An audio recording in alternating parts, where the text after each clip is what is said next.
Welcome back, shapeshifters, to another amazing episode of the Shapeshift Your Life podcast. It's been a while. I know it took me a long time to edit the last episode, and I did some summer travels, and I'm shifting to a new format where I'm now going to be coming to you twice a month instead of every week. So thank you so much for your patience and understanding. So let's get into it. Today's episode is all about balance, harvest, and ancestral veneration. Now, if you know anything about me, you know that this is my favorite time of year. You also know that here at Shapeshift Your Life, we work with the seasons. We work with the benefits of the universe. We are not trying to go against the universe. We're trying to align. We're trying to receive the blessings, the boost, the optimization, if you will, right? If your body is a vessel and you are living in this ecosystem, then being able to optimize your vessel with the ebb and flow of the universe is just going to make your life easier. So why add more difficulty when you can just add more ease? So where are we in this moment? It is 2025. 2 plus 0 plus 2 plus 5 equals the number 9. 9 represents the signature of this year in the Gregorian tradition, because we know that we are in this world, but not of this world. So even though we come from many other calendars, there's the Ethiopian calendar, there's the Yoruba calendar, there's the Chinese calendar, right? Many cultures have their own calendar, which are far longer than the Gregorian calendar, that we are still living under the frequency of the Gregorian calendar, if you will. And so that adds up to the number 9. 9 in numerology represents death and rebirth. And so the invitation during a 9 years, when we have opportunities and we have challenges, we get to tell the universe what is ready to be reborn or to be birthed, and what are we ready to let go of? What are we ready to compost? What are we ready to allow to die? So this entire year, when seeming opportunities and challenges come up within our own lives, they're an invitation for us to tell the universe what we're ready to receive more of and what we are ready to let go. And we can see this very clearly in our governmental system, in our political climate. We can see it in our personal relationships. We can see it in our finances. We can see it in our career. We can see it in health challenges that we're experiencing. What are we ready to bring more in? What's working? It's almost like reverse hacking. That's why I call this work lifestyle design. Many times we think that when things come up in life, that it's like, oh my God, I haven't learned this lesson, because we see something emerging that we're definitely ready to let go of. Maybe we thought we put it to rest, and maybe it's popping up again. And there's no need to be alarmed. These are just invitations, opportunities for you to take that final exam, if you will, the final exam of your own highest good, your highest purpose with the universe, and say, you know what? I learned that lesson. Yeah, I see you popping up. And like I said, I don't need any more of this, or I see this coming because I want even more of it. So that's 2025 as a whole. So we are in now the Yoruba New Year. Now, I did not do an episode on the Yoruba New Year, but we celebrated the Yoruba New Year the second week of June, where priests from all throughout Yoruba land went to the sacred city of Ile-Ife, and they come together to perform a divination. In that divination, we consult our oracle, which we call Odu. And Odu represents a feminine principle that basically holds the divine matrix of all life. There are 256 paths, 256 walks, and 56 models, if you will, that our ancient oracle created over 10,067 years ago, because that is the current year in the Yoruba calendar. And in that, it's an invitation for all of those who are devotees of Ifa to receive the divine messages to support us in how we want to navigate in our new year. So the Odu that fell for this year, the year that began in June, which we're still in, remember, is called Oturupon Meji. Meji means two. It's magnified. It's intense. It's like the real, the for real, you know, when you have to say something twice. And there are many, many messages in that Odu.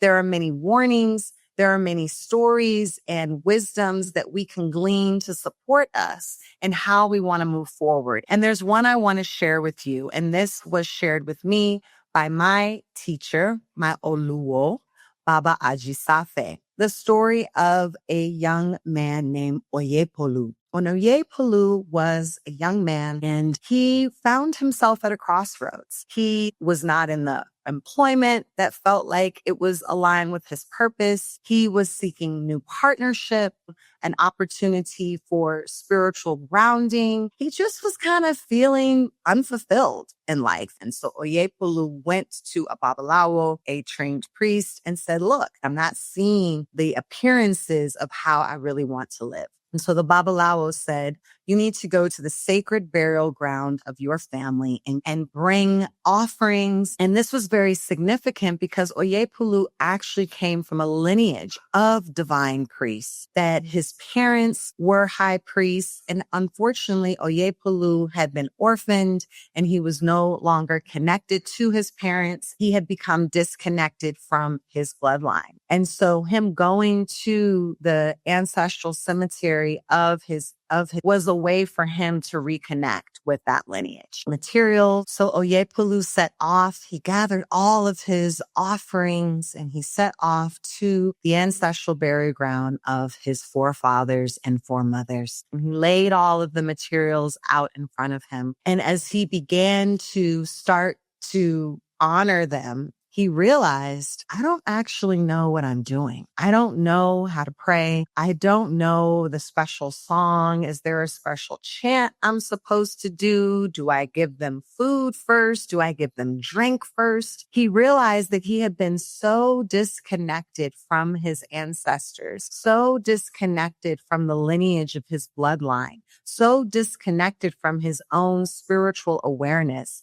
that he didn't have the skill set, the guidance of what the protocol was, what the order of operations was. And so Oye Polu cast his head up to the heavens and he just asked for help. He just asked Olodumare. He just asked Spirit, help me, guide me, show me the way, show me what it is that I'm supposed to do right now. Guide me in moving forward with this ritual because I'm ready to connect with my people. I'm ready to change and transform my life. And so Oye Polu listened to the messages that he was given and he proceeded to complete the ritual. And when he went back to the Babalawo, and he said, look, I did everything. I don't really know if I know what I was doing, if it was right, if I had the order right. But, I humbled myself. I surrendered. I did the best that I could. The Babalawo told him not to worry, that his offering had been accepted with full support of his ancestors. And soon after, Oye Polu, bit by bit, started to see his life change. He started to see his career opportunities open up. He found himself in a loving relationship. He was able to cultivate land and receive more financial blessings. He started a family, and all of a sudden, his life was transformed by being obedient to the message of Ifa, which told him to go out and to honor his ancestors, and also to be humble and surrender enough to say, hey, I don't know what I'm doing, but I'm going to go anyway. He had the intention. So I want you to follow me here. I know I'm going off to different timelines and different years, but I promise you I'm going to put a bow on this. So when we think about the significance of this story, when we think about the fact that our ancestors had maintained a uninterrupted pattern and pace for 10,067 years to give messages to its people, to support them during these times, what do we learn from this story? That in many ways, the story of Oye Polu is the story of many of us living in the African diaspora, that many of us are the inheritors of sacred lineages, whether we were priests, we were blacksmiths, we were builders, we were farmers. And although we may know a couple generations, 4 or 5 generations back, if we keep going, we kind of lose track of where we actually came from. And Spirit wants us to know, Ifa wants us to know this year that even if you don't know who you came from, that you came from a spiritual inheritance of power. And particularly in this story of Oye Polu, his parents were priests. So there was a spiritual power and lineage that he was connected to. and that it was through the honoring of his lineage, through the honoring of his ancestors and being obedient enough to say, I'm going to take this pilgrimage. I'm going to bring items and offerings, and I'm going to pray and sit and eat and drink with them and fellowship with them, even if I don't know the order of operations, even if I don't know what to do. And that intention of a pure heart, of his Iwa, of his character, was enough for him to fulfill his destiny and receive all of the blessings that he had wished for in life. But the key of this story is he didn't know what to do. And how many of us are sitting in a place right now and we're looking at our life, and our life is not maybe matching up to what we know it should be. Maybe there's a deep calling within you that says, I know that there's a grander purpose for me, and we're seeking counsel.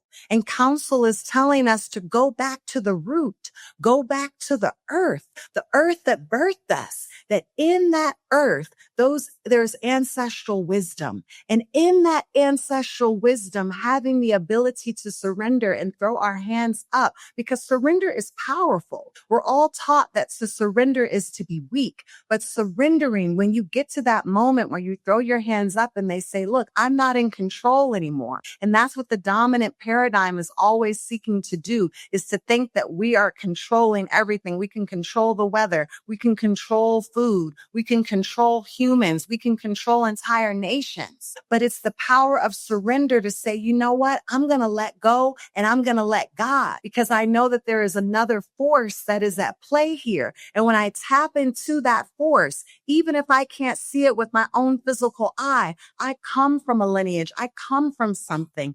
I don't have to know to receive. That is the story of Oye Polu. That is the story that your ancestors want you to remember when you're looking at the news, when you're looking at your bank account, when you're looking at the world, when you're looking at war, when you're looking at the government. They're saying you don't have to know. It's through your surrender. And it's through your intention to stay connected to who you are at the root, and that will be enough, not just to live, not just to survive, but to fulfill your divine purpose, to fulfill your divine destiny, to receive all that it is that you're seeking. And that was just one of many messages. But that story keeps sitting with me as we are now navigating this time of year, where we're coming out of our summer, celebrated on June 21st. I did a whole solstice event in the Bay Area, and I also did a whole episode about it. And now we are coming out of that season. This Sunday, September 1st, marks the beginning of autumn. It marks the change where we are moving from the sun being at its highest place, everything coming to light, to now where the days are starting to get shorter, the nights are starting to balance out, and the day and night is equal. We're reaching the time of year of Ma'at, of divine balance, of the reset. This is the time where farmers who have been planting, now they're starting to harvest. And they're saying, oh, what is it that we're ready to harvest? What is it that we're ready to remember? Doesn't mean that we don't have health goals and we're not trying to improve, but we're here. And so this is a sacred moment to remember, to reset, to do everything with the word re in front of it, realign, reimagine, revision, this place of equilibrium, where we get to harvest the messages of our ancestors, the wisdoms, the insights, and the work that we've done all year. Again, we still have that energetic of the 9, the rebirth and the death. So whatever it is that you're ready to harvest, you don't have to know everything. You have to know what you know right now, to come forth, to step up. Because Oye Polu stepped up. Showing up is half the battle. Showing up with a clear mind, with a clear intention, with an open heart, being able to surrender, to call on the power of our ancestors. And it's so beautiful as I'm recording this episode in Mexico, a time where we're getting ready to celebrate Dia de los Muertos, the time where people literally go out to the graveyards, go out to the cemeteries of their loved ones, and they bring food and they bring drink and they bring song and they fellowship and bring prayer. So we can see this indigenous wisdom between both cultures of the Yoruba people as well as the indigenous people of this land. Muertos predates colonization in this country, but we see the similarity. We see this even in our Gede tradition of our Haitian brothers and sisters, that this is a time where we come together to honor the dead. So this is a time where we want to build our ancestor altars. If you have an altar, I would say refresh it. If you don't have an altar, it's a time to set one up. A very simple altar is a clean piece of white fabric. You can place it on the floor, on a shelf, in a corner, a white candle, a vessel of water, and pictures of your loved ones. If you know the names of your loved ones, I would invite you all to do some genealogy work and see how far you can trace the mothers and fathers of your mothers and fathers of your mothers and fathers, to be able to chant the names of those that came before us, to chant the names of the dead. This is a time to bring them food, bring them drink, bring them the things that your ancestors love. Even if you don't know them personally, there's cultural foods. This is the time where you can talk to the elders in your family and to start collecting those stories of wisdom about their parents. I know that there's some of you listening who maybe come from an adopted family. Some of us don't know. People don't know their mothers and fathers. Some people have just a lot of family trauma, but you still can go beyond your family trauma. And one simple phrase is, I give thanks and praise to my revered ancestors, those names that I know and those names that I don't know. But take some time to step up your ancestor veneration, time where you're in an intentional reverence of that area of your home. You can add fresh flowers. You can play music. You can tell stories. This is something that if you have children, that you should definitely be engaging your children in. These are the types of lessons that are bigger than any math lesson, any grade that your child can get in class. We need to be teaching our children these spiritual rituals and ceremonies so they can have them when they leave your household. This is how you raise expansive humans that are able to navigate the times of the world when all life is in transition and turmoil. It is our ancestors that we can stand on. It is them and their prayers that have come before us that allow us to stand in the seats that we occupy at this time. So this is a time where the veil is thinning between those of us who are in the realm of the living and in the realm of the ancestors, in the realm of the dead. And it is Western civilization that teaches us this notion of ghosts and goblins and zombies and horror films. It's no coincidence that this same time of year, Western culture wants to teach you of ghosts and goblins and being scared.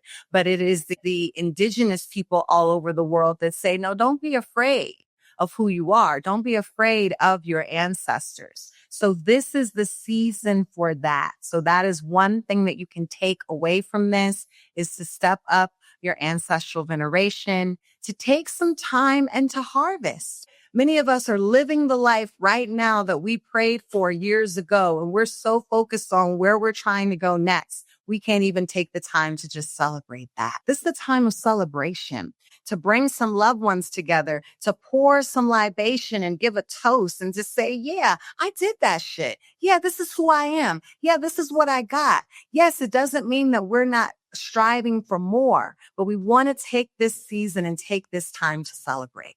Also, as we're shifting into this season of autumn, this season of the fall, our diet has to shift. I'm a big believer in eating with the seasons. One of the things that Western culture has done is it disconnects us from eating the food that is growing in your area. One way to know what's growing in your area is to go to farmers markets, because farmers markets are going to bring local farmers together that are growing food in your region. But when you go to these big box grocery stores, they're bringing in pineapples and mangoes and coconuts. And if you don't live in a tropical area, although that food might be delicious, it's imported. And we know that our bodies bodies actually do better when we're eating the food that grows in the regions that our bodies are located in. So now we're moving more into our root vegetables, our sweet potatoes, our beets, our turnips, having more soups, more broths. This is a time to get into slow cooking vegetables that are also going to ground, also building in our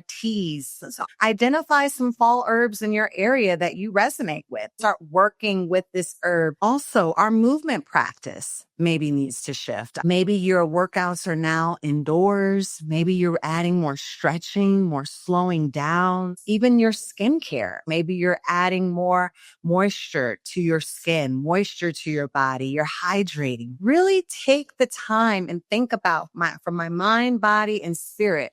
What are all the ways that I'm realigning or reassessing and resetting my spirit for this new time? So it's time for us to slow down.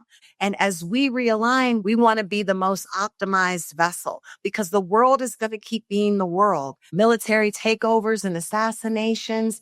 We can't change what's happening outside, but you have full 100% agency over your physical body, over your mindset, right? So here's where we want to start those reflection prompts. We want to start reflecting on the harvest and think about what is a mantra that is going to support you. Invite people over. Go out and commune with each other. There's healing that we do alone and there's healing that we have to do in community. So get with your community, like-minded people. I have a small circle and that's okay, but they're a mighty small circle. They're dedicated. They believe in me. I believe in them. I don't have to wear a mask. I'm fully my authentic self around these individuals. So you want to gather with people who see you and you want to be able to celebrate your harvests and accomplishments together and hold each other accountable.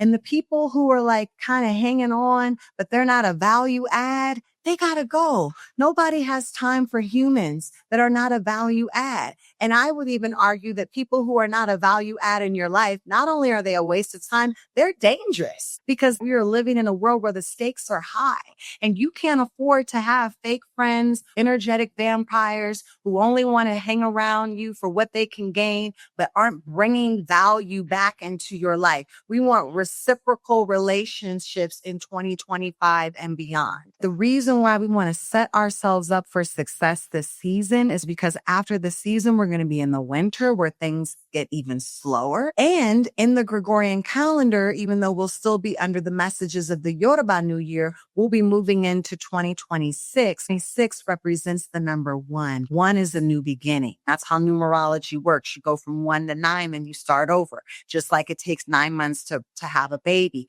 9 months to birth a new vision. So this is our third quarter opportunity to clean house, to harvest, to deepen our relationships with our ancestors, to surrender, to know that we don't have to know anything in order to receive everything. Let me say that again. You don't have to know anything in order to receive everything. That is the message that your ancestors want you to know. So use this time. Be intentional with this time. Set up a shift blueprint for yourself and what that's going to look like for you and utilize those new practices, those new foods, those new rituals for yourself all season long. And I promise you, while the rest of the world is pretty much going to shit, you're going to be the Oye Polu. You're going to be the one that they're like, well, damn, how come they're still doing so well? How come their business is still thriving? How come they still have a great relationship? How come they're healthier than ever? How come they have all these wonderful friends in this amazing community? Because you know that you're tapped into something that they can't even touch. You're tapped into spirit. You're tapped into the ways of your ancestors. You're connected to the divine universe and your victory is guaranteed. All right. So that's what this season is all about. For those of us in Mexico City, we are going to be gathering in my home for the Autumn Equinox. We're having an amazing circle of amazing humans coming together to fellowship. It'll be about 15 of us sitting in circle, harvesting, releasing, receiving, singing, dancing, praying in movement together, doing fire ceremony. And so I'm really excited about that. I hope that you find some time to set up your own shift blueprint for the autumn equinox. Happy autumn equinox. Until next time, keep shifting. Bye. Much love and light for showing up today, shapeshifters. You could be doing anything right now and you chose to be here, and I do not take that for granted. Looking for extra support on your journey? Explore my affordable coaching programs. Whether you prefer personalized one-on-one sessions or engaging group coaching, I'm here to help you align your vision and thrive on your own terms. Visit shapeshiftyourlife.com, that's SH8PE, shiftyourlife.com, and schedule your free shift call to discuss your coaching goals. Keep shifting.